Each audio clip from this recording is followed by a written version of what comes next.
दूसरा दिन ब्रह्मचारिणी माँ। जय माता दी। दधाना कर पद्माभ्यां क्षमाला मंडलू देवी प्रसीदतु मयि ब्रह्मचारिणी न्युतमा। माँ दुर्गा की 9 शक्तियों में दूसरा स्वरूप ब्रह्मचारिणी का है। यहाँ ब्रह्मा शब्द का अर्थ तपस्या है। ब्रह्मचारिणी अर्थात तप की चारिणी, तप का आचरण करने वाली ब्रह्मचारिणी देवी का स्वरूप पूर्ण ज्योतिर्मय एवं अत्यंत भव्य है। माता का दाहिना हाथ अभय मुद्रा में एवं बाएं हाथ में जप की माला है। शिव जी को पति रूप में प्राप्त करने के लिए की गई तपस्या के कारण इन्हें ब्रह्मचारिणी नाम से पुकारा गया। माँ दुर्गा का यह दूसरा रूप भक्तों को और सिद्धों को अनंत फल प्रदान करने वाला है। इनकी उपासना से मनुष्य में तप, त्याग, वैराग्य, सदाचार, संयम की वृद्धि होती है। दुर्गा पूजा के दूसरे दिन उपासना करने से साधक का मन स्वाधिष्ठान चक्र में स्थित होता है। इस चक्र में अवस्थित मन वाला योगी उनकी कृपा और भक्ति प्राप्त करता है। बोलो देवी मैया की जय। बोलो ब्रह्मचारिणी माता की जय। माँ भवानी की महिमा। मार्कंडे जी ने कहा, मैं सूर्यपुत्र सारवर्णी मनु 8 मनुओं में से एक मनु के उत्पन्न होने की कथा का सविस्तार वर्णन करता हूँ, उसे तुम ध्यान देकर श्रवण करो। भगवती महामाया की कृपा से सूर्यपुत्र सारवर्णी जिस प्रकार मनवंतर के अधिष्ठाता हुए, मैं उसी घटना का वर्णन करता हूँ। प्राचीन काल में रोचिस नामक मनवंतर में सूरथ नाम से विख्यात एक बहुत ही प्रतापी राजा हुए थे। चैत्र वंशोत्पन्न उस राजा सूरथ का सारे भूमंडल पर एक छत्र राज्य था। वे प्रजाओं का पालन अपनी संतान के समान किया करते थे। उस पर भी कोल विंध्यवंशी नामक क्षत्रिय ने उस पर आक्रमण कर दिया। राजा सूरथ के विश्वस्त मंत्रियों ने एक ही कुचक्र रचकर उनके संपूर्ण राज्य को हस्तगत कर दिया। राजा में अब राजश्री न थी, इसलिए वे अकेले ही अश्वारूढ़ होकर मृगया के बहाने घोर जंगल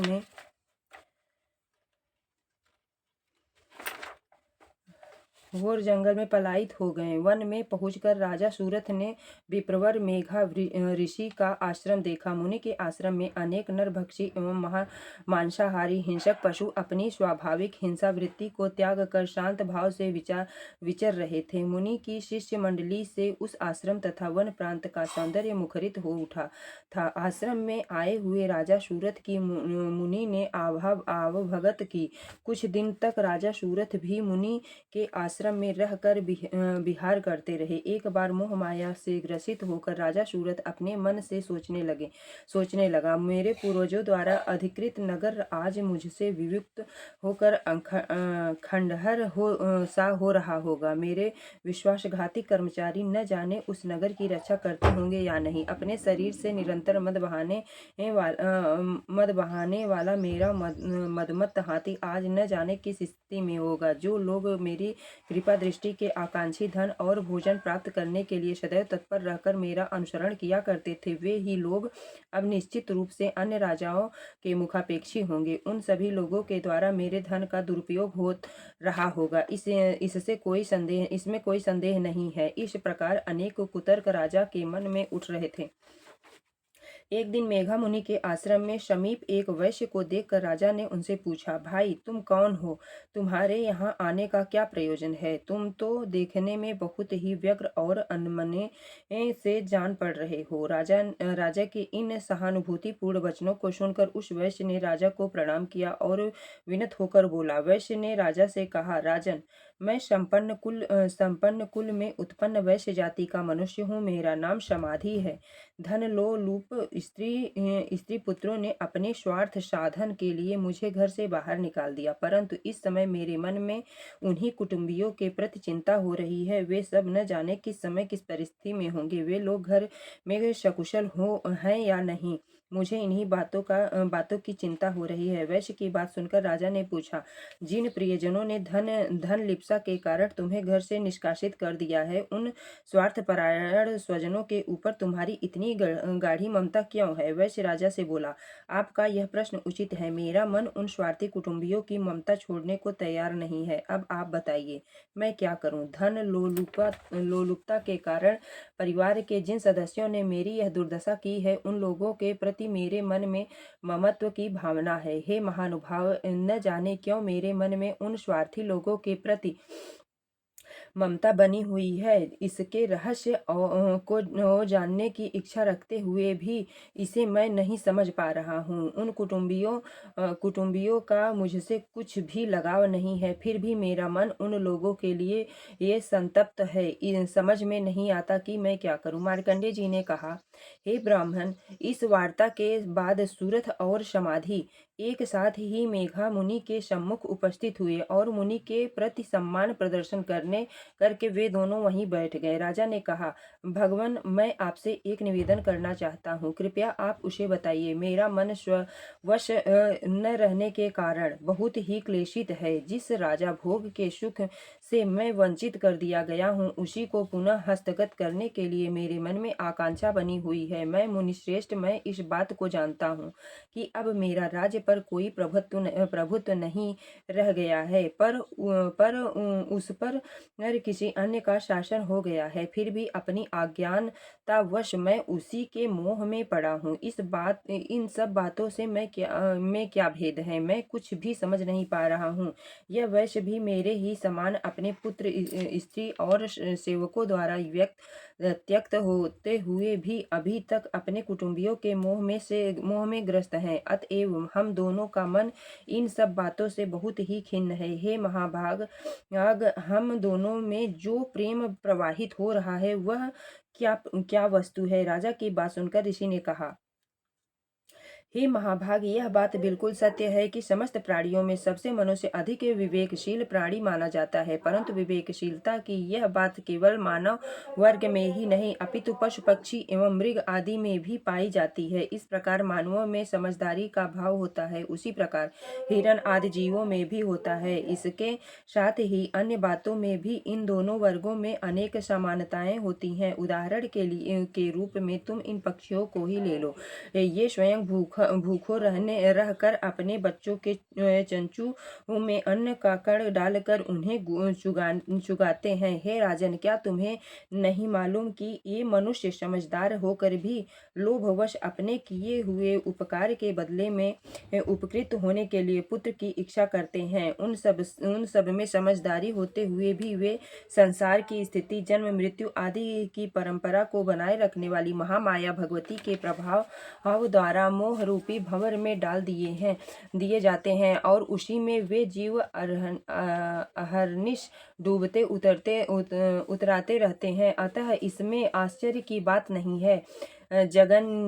जगन्यता विष्णु भगवान की योग निद्रा रूपली महामाया द्वारा ही यह सारी सृष्टि आच्छन्न हो रही है। महामाया ज्ञानियों के चित्त को भी बलपूर्वक खींचकर मोह सागर में डालकर मोहग्रस्त कर देती है। इस चराचर सृष्टि की करती महामाया ही है। जब वे प्रसन्न होती हैं तो मनुष्यों के उद्धार के लिए मुक्ति लाभ का वर देती हैं। इतना सुनकर राजा ने प्रश्न किया, भगवान, जिन्हें आप महामाया कह रहे हो, वे कौन सी देवी हैं? हे ब्राह्मण, उनका प्रादुर्भाव किस प्रकार हुआ? उनके क्या क्या चरित्र हैं? हे ब्रह्माविदो, मैं श्रेष्ठ उन देवी की कथाओं को मैं आपके मुख से सुनना चाहता हूँ।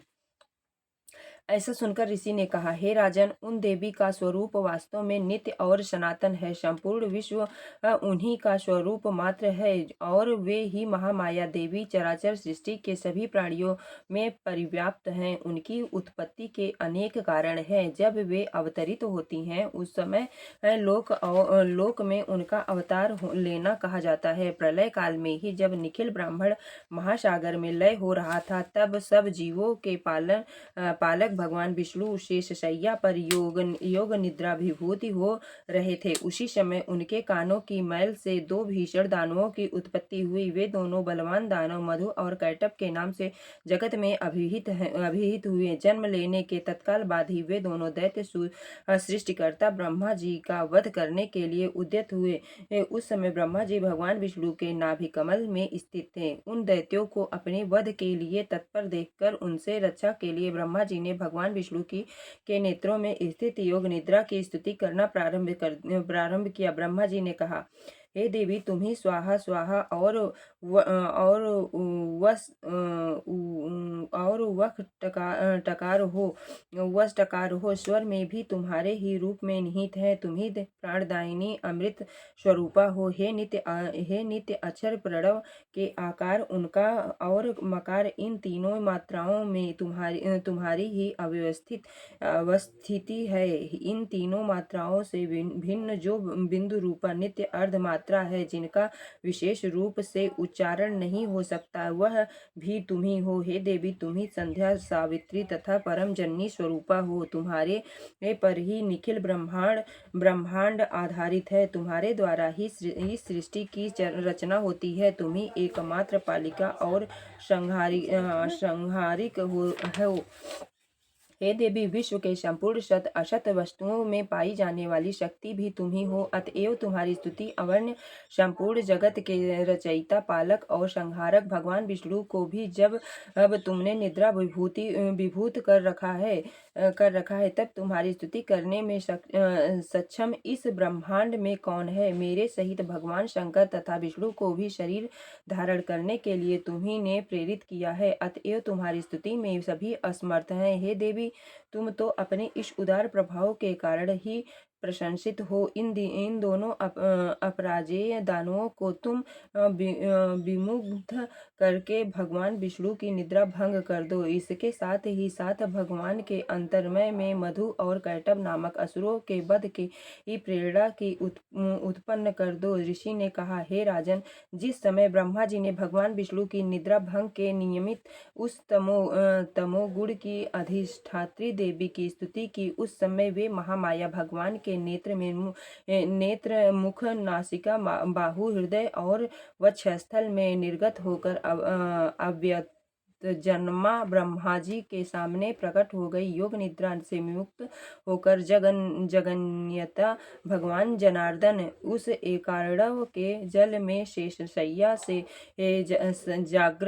जागृत हो उठे। निद्रा रहित होते ही भगवान ने उन दोनों दानवों को देखा। वे दोनों ही दुराचारी दैत्य मधु और कैटभ अत्यंत पराक्रमी और शक्तिशाली थे। भगवान विष्णु ने उन दोनों महापराक्रमी दानवों के साथ 5000 वर्षों तक निरंतर बाहु युद्ध किया। वे दोनों ही दैत्य बल के मद में मत्त हो रहे थे। महामाया ने दोनों दैत्यों को अपने प्रभाव से मोहग्रस्त कर दिया था। एतदर्थ उन दोनों असुरों ने मुग्ध होकर भगवान विष्णु से कहा, हम लोग तुम्हारी वीरता से अत्यंत प्रसन्न हैं। तुम हम लोगों से अपना इच्छित वर मांग लो। दैत्यों की बात सुनकर भगवान बोले, यदि तुम दोनों मेरे ऊपर प्रसन्न हो तो मैं यही चाहता हूँ कि तुम लोगों की मृत्यु मेरे ही हाथों से हो। तब ऋषि ने कहा, जब उन राक्षसों ने मोहग्रस्त होकर समस्त भूतल और जल पूर्ण समझा, तब भगवान से कहा, मेरा वध किसी सूखे स्थल जल विहीन भूमि में करो। जिसके बाद ऋषि बोले, शंख चक्र गदा और पद्यधारी भगवान विष्णु ने तथास्तु वैसा ही हो कहकर उन दोनों दैत्यों के मस्तक को अपनी जांघों पर रखकर सुदर्शन चक्र द्वारा काट दिया। यह महामाया देवी ब्रह्मा जी की स्तुति से प्रसन्न होकर स्वयं ही उत्पन्न हुई थी। तब मैं तुमसे उनके प्रभाव के महात्म्य का वर्णन करता हूँ। बोलो देवी मैया की जय। प्राचीन काल में एक ऋषि ने कहा, प्राचीन काल में एक बार देवताओं और दानवों में परस्पर 100 वर्षों तक घोर संग्राम हुआ था। इस युद्ध में राक्षसों का अधिपति महिषासुर तथा देवों के स्वामी इंद्र थे। उस भीषण युद्ध में महाबलशाली दैत्यों के सम्मुख देवताओं की सेना भाग खड़ी हुई। समस्त देवों को पराजित कर दैत्यराज महिषासुर ने इंद्रासन को अपने अधिकार में ले लिया। इसके बाद संपूर्ण देवगण सृष्टिकर्ता ब्रह्मा जी को साथ लेकर उस स्थान पर गए थे जहाँ भगवान शिव तथा विष्णु आसीन थे। देवताओं ने भगवान से कहा, हे भगवान महापराक्रमी, महिषासुर ने सूर्य, चंद्र, अग्नि, वायु, इंद्र, यम, वरुण तथा अन्य सभी देवताओं से उनके अधिकार छीनकर स्वयं ही से सबों पर अधिपत्य कर लिया है। उस सृष्टि महिषासुर ने सभी देवों को स्वर्ग से बाहर कर दिया है। अब वे देवगण भूतल पर मनुष्य के समान भटक रहे हैं। हम सब आपके शरण में आए हैं। आप कृपा करके उस अपराजेय दानव के नाश का कोई उपाय बतलावे। देवों के मुख ऐसा ही अनहोनी घटना सुनकर भगवान विष्णु और शिव जी दानवों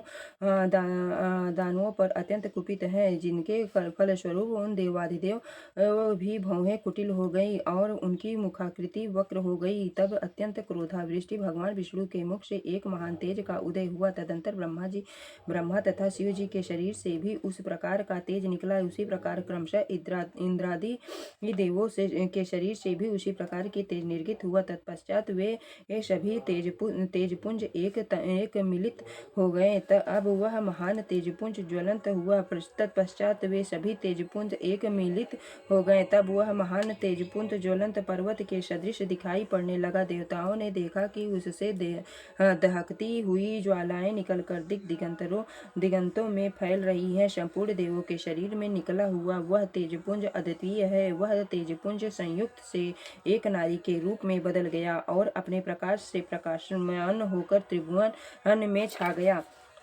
समग्र देवों के संयुक्त तेज से प्रकट हुई उस देवी की मूर्ति देखकर महिषासुर द्वारा संतस्त देवगण अत्यंत प्रमुदित हुए। भगवान शिव के अपने विशिष्ट अस्त्र शूल में से एक शूल देवी अर्पण किया। भगवान विष्णु ने अपने चक्र की सहायता से नवीन चक्र का निर्माण कर देवी को दिया। वरुण देव ने शंख, अग्निदेव शक्ति तथा वायुदेव ने धनुष बाण से पूरित दो तरकश उन्हें प्रदान किए। देवराज इंद्र ने अपने वज्र द्वारा निर्मित वैसे ही एक वज्र तथा ऐरावत हाथी के एक घंटा उतार कर अर्पित किया। इसी प्रकार सभी देवों ने अपने अस्त्र शस्त्र तथा रत्नादि अर्पित कर देवी को आवभगत की।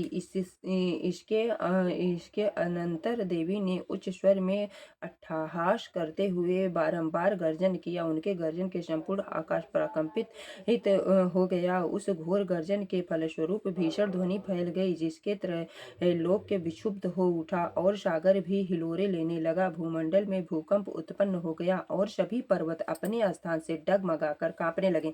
ऐसा देखकर देवों ने हर्षित होकर भगवती सिंहवासिनी का जयनाद किया। तत्पश्चात ऋषि महर्षियों ने भी देवी की स्तुति नतमस्तक होकर किया। सारे विश्व क्षुब्ध देखकर दानवों ने अपनी संपूर्ण सेनाओं की कवचादि से सज्जित किया और हाथों में आयुधों को लेकर घबराए हुए झटके से उठकर खड़े हो गए। उस समय महिषासुर अत्यधिक कुपित होकर बोल उठा, आह, यह सब क्या हो रहा है। इसके बाद संपूर्ण दानवों से घिरा हुआ महिषासुर देवी की भयंकर गर्जन को लक्ष्य कर उसी दिशा में दौड़ पड़ा। उसने वहां पहुंचकर देखा, वह देवी अपनी अनुपम शोभा से त्रैलोक्य को अलौकित कर रही थी। उनके पदभार से बोझिल हुई पृथ्वी रसातल में धंसती चली जा रही थी। मस्त किरीट शिरोभूत से मानो आकाश में एक रेखा सी खींची दिख पड़ रही थी तथा वे अपने धनुष की टंकार से पाताल स्थित सत्तलोक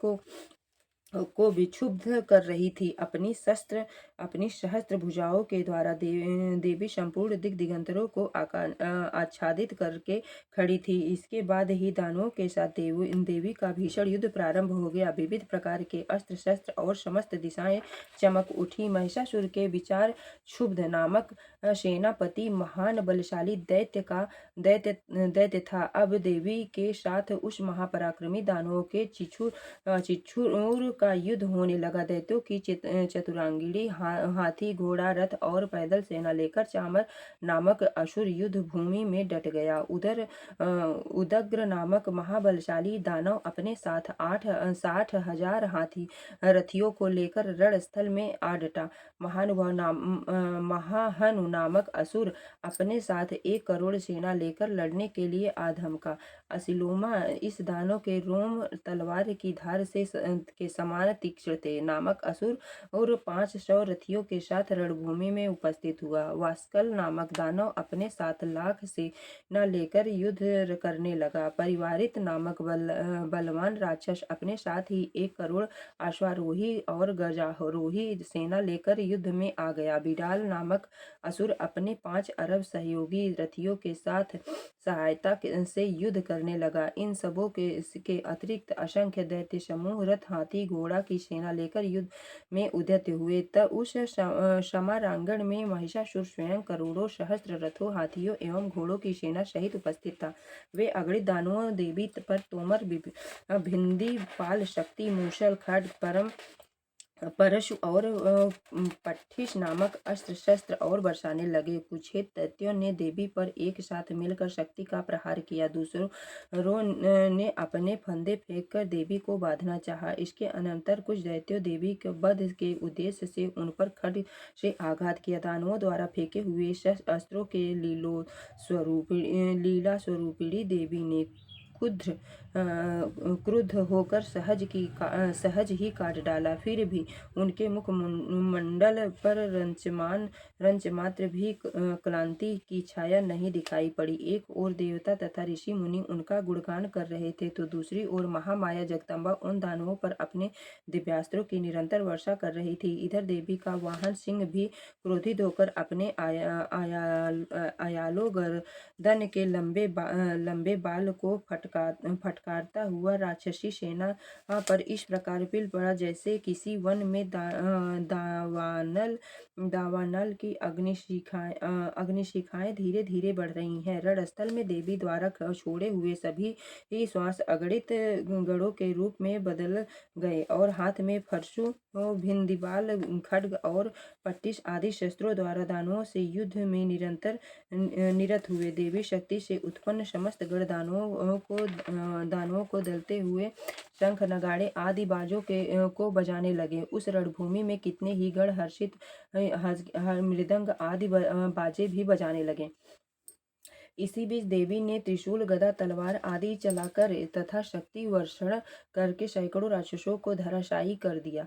कितने ही राक्षसों को घंटे की कर्कश ध्वनि के द्वारा संज्ञा विहीन कर मार डाला। देवी ने अपने पास में अनेक राक्षसों को बांधकर भूमि पर घसीटा और कितने दानवों को तलवार के पैनी धार से ही टुकड़ों में काट दिया। कितने राक्षस उनकी गदा से मार से भूमि लुंठित हो गए तथा कितने ही मूसल के घात से रक्त वमन करने लगे। वक्ष में शूल बिंधने के फलस्वरूप कितने ही दैत्य धरती पर गिरकर छटपटाने लगे। देवी ने कितने ही दानवों को बांह और एक पैर से लंगड़ा बना दिया। कितने एक आंख फोड़कर उनके ही खंडों में मार गिराया। कितने ही दानवों को मुंड कट गए थे, फिर भी वे साहस पूर्वक पुनः उठकर खड़े हो जाते थे। कितने ही राक्षस केवल धड़ के सहारे इस अस्त्रों को लेकर लड़ने लगते थे। जुझाऊ रणभूमि में वीरों का उत्साह वर्धन करने के लिए बजाया जाने वाला एक प्रकार का बाजा रणभेरी बाजे के राग पर कितने मुंड विहीन धड़ नृत्य करने लगते थे। राक्षसों के कटे हुए धड़, हाथों में तलवार, शक्ति ऋषि नामक हथियार लिए रणस्थल में दौड़ते हुए एक और कितने ही राक्षस ठहरो ठहरो शब्द करते हुए देवी को युद्ध की चुनौती दे रहे थे। जिस स्थान पर यह भीषण संग्राम हुआ वहाँ की भूमि रण, हाथी, घोड़े और दानवों की लाशों से पट गई थी, जिसमें वहाँ गमनागम का मार्ग अवरुद्ध हो गया था। भारी संख्या में दैत्यों का वध होने से तथा हाथियों और घोड़ों के शरीर से इतना अधिक रक्तपात हुआ कि क्षण मात्र में ही वहाँ की भूमि पर खून की नदियां प्रवाहित होने लगी। जिस प्रकार तृण समूह में काष्ठ राशि का प्रज्वलित अग्नि कुछ ही देर में जलाकर भस्म कर देती, उसी प्रकार जगदम्बा जगत जननी ने भी क्षण भर में ही दानवों को उस विशाल सेना का संहार कर डाला, जिससे प्रसन्न होकर आकाश में स्थित देवगण उन पर फूलों की वर्षा करने लगे। बोलो देवी मैया की जय, बोलो देवी दुर्गा की जय, बोलो कुष्मांडा देवी की जय, बोलो ब्रह्मचारिणी मैया की जय।